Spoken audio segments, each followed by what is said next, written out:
औज़ुबिल्लाहिमिनश्शैतानिर्रजीम बिस्मिल्लाहिर्रहमानिर्रहीम। ઇમામે મોહમ્મદ બાકીર અલૈહિસ્સલામ ફરમાવે છે કે દરેક મહિનાની બહાર હોય છે અને કુરાનની બહાર માહે મુબારકે રમઝાન છે. ખરેખર અઝીઝો, એ મહિનો આવી રહ્યો છે કે જે અલ્લાહની રહેમતો અને બરકતોથી ભરેલો મહિનો છે.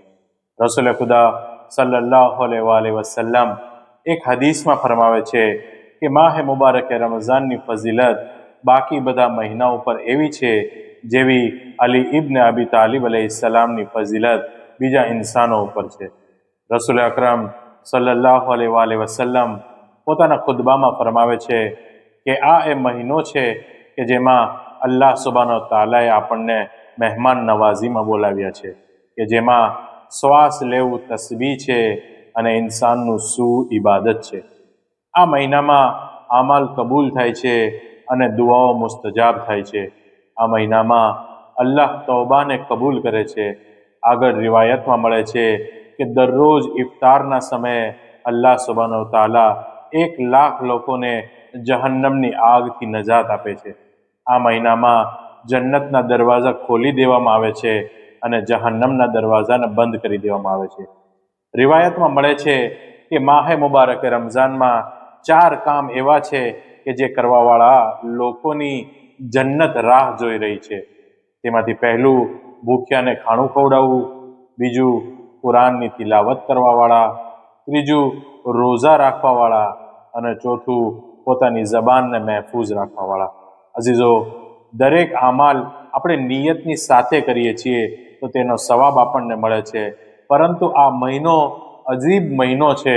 ઉપરની રિવાયતમાં આપણે જોયું કે આ મહિનામાં મોમિનનું ફક્ત શ્વાસ લેવું તસ્બીહ છે અને આ મહિનામાં મોમિનનું સૂવું પણ ઇબાદત લખવામાં આવે છે.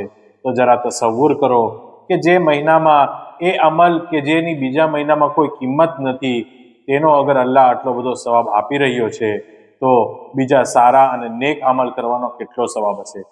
આપણી દુનિયાવી અને બિઝનેસવાળી ભાષામાં વાત કરીએ તો અલ્લાહ સુબ્હાનહુ તઆલાએ આ મહિનામાં આપણા માટે ઘણી ઓફર્સ રાખેલી છે. જેમ કે આપણને ખબર પડે તો કોઈ એક મોલમાં 1,00,000 રૂપિયાવાળો આઈફોન ફક્ત 10 રૂપિયામાં મળી રહ્યો છે, તો આપણામાંથી કોઈ એવું નહીં હોય કે જે આ ઓફરનો લાભ લેવા ન જાય. તો બસ અઝીઝો, અલ્લાહે પણ આ માહે મુબારકે રમઝાનમાં આવી ઘણી બધી ઓફર આપણા માટે રાખી છે.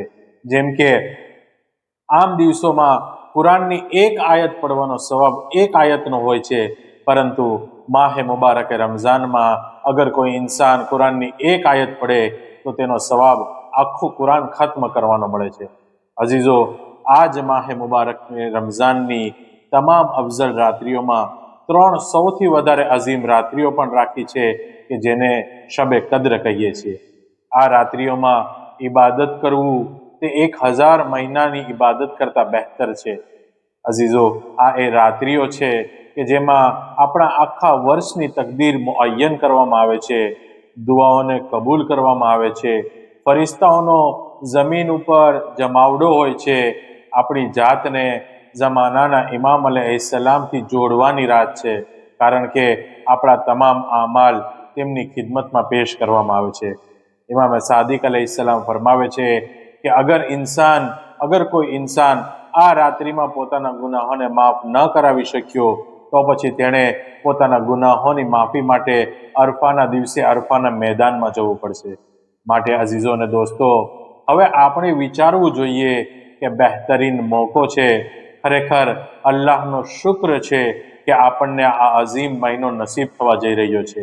તો આ મહિનામાં શક્ય હોય તેટલી ઇબાદતો, દુઆઓ અને કુરાન શરીફની તિલાવતમાં આપણો સમય પસાર કરીએ. કોશિશ કરીએ કે કમસે કમ એક આખું કુરાન પૂરું કરીએ. રોઝા જે વાજિબ છે તેને તર્ક ના કરીએ અને આ ભૂખ અને પ્યાસને, કયામતના દિવસની ભૂખ અને પ્યાસનો અહેસાસ કરીએ. મોમિનોની મદદ કરીએ, સદકો આપીએ, ખૈરાત કરીએ, મહેમાન નવાઝી કરીએ, દરેક પ્રકારના ગુનાહોથી દૂર રહીએ અને એ કરીમ અલ્લાહની બારગાહથી નજદીકી હાસિલ કરીએ. પોતાની રૂહને મુનવ્વર બનાવીએ. અઝીઝો, આ દિવસોમાં આપણે આપણા જમાનાના ઇમામને પણ ભૂલવા ન જોઈએ અને આપણી તમામ દુઆઓમાં સૌથી પહેલી દુઆ આપણા ઇમામના ઝુહૂરની કરીએ. અલ્લાહુમ્મા સલ્લી અલા મુહમ્મદ વ આલ મુહમ્મદ વ અજ્જિલ ફરજહુ.